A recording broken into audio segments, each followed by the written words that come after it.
السلام علیکم ورحمۃ اللہ. آپ دیکھ رہے ہیں ملت ٹائمز. میں ہوں شمس برس قاسمی اور میرے ساتھ ہیں خاص بات چیت میں معروف عالم دین حضرت مولانا خلیل الرحمان سجاد نعمانی صاحب. مولانا بہت شکریہ آپ نے وقت نکالا. ان دنوں کئی سارے ایشوز آئے ہیں اور سب سے زیادہ موہن بھاگوت کے بیان کو لے کر کے. پچھلے دنوں موہن بھاگوت کا ایک انٹرویو سامنے آیا تھا اور اس میں ایک طرح سے انہوں نے مسلمانوں کو ڈکٹیٹ کیا, بتایا کہ ان کو کیسے رہنا ہے, کن شرطوں کے ساتھ رہنا ہے.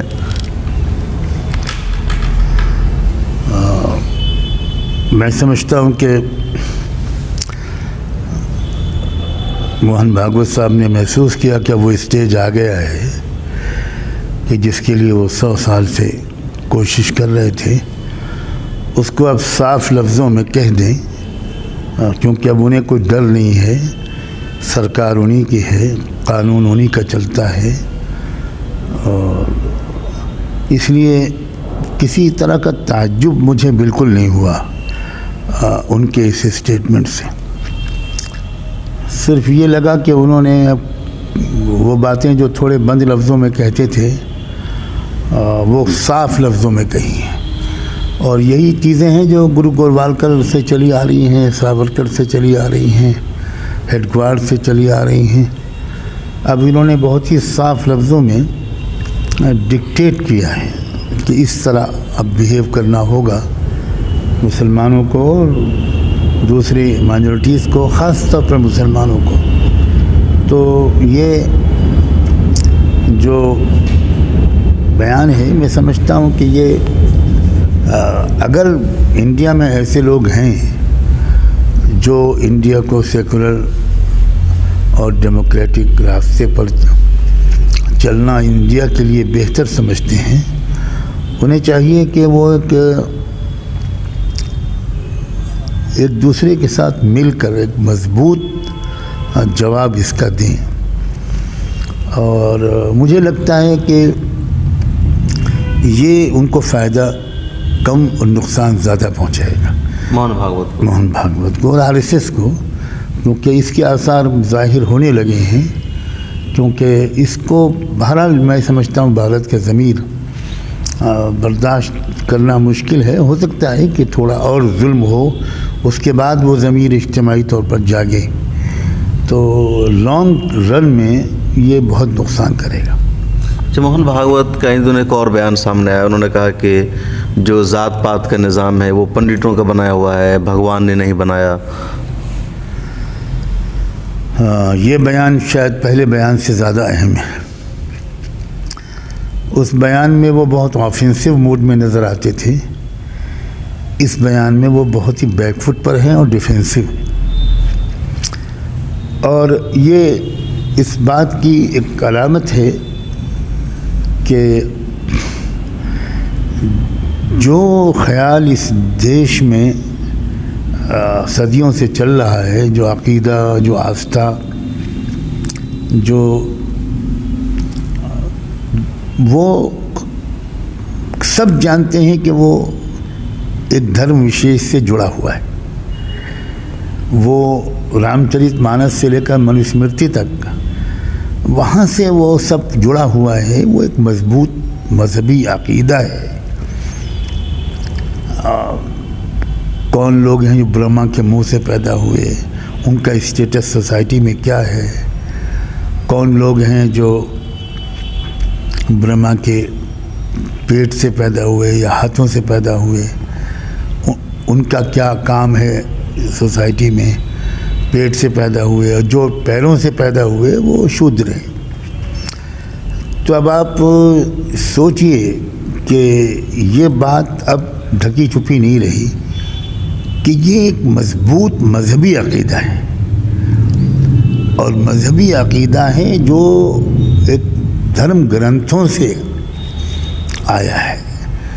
اب کوئی آدمی یہ کہے کہ یہ کچھ پنڈتوں نے بنا لیا, تو اب تک آپ نے ان پنڈتوں کو کرٹیسائز کیوں نہیں کیا تھا؟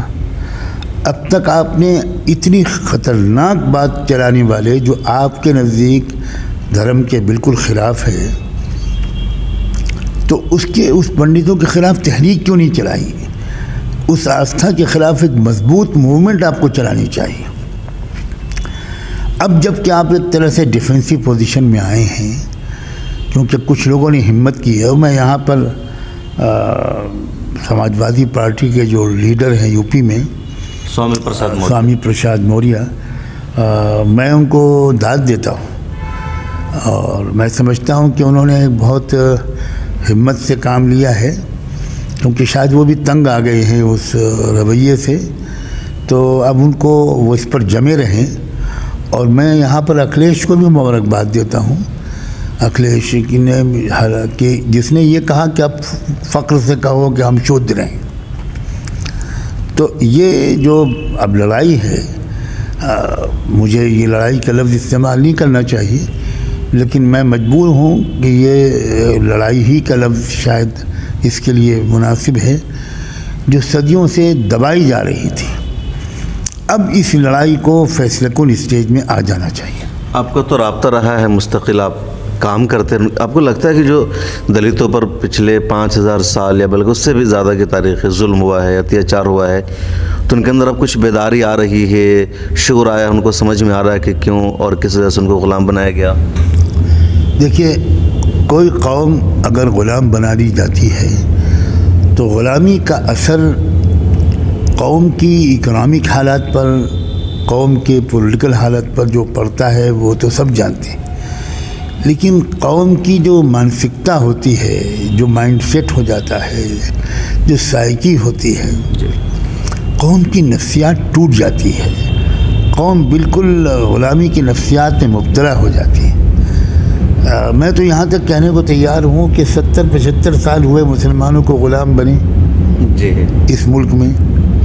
جو غلامی کی کیفیت چل رہی ہے، اس نے مسلمانوں کے کیریکٹر میں کتنی تبدیلی پیدا کر دی، کتنی گراوٹ آ گئی، کتنی ہمتیں پست ہو گئیں ہماری ایلیٹ کلاس کی اور لیڈرشپ کی۔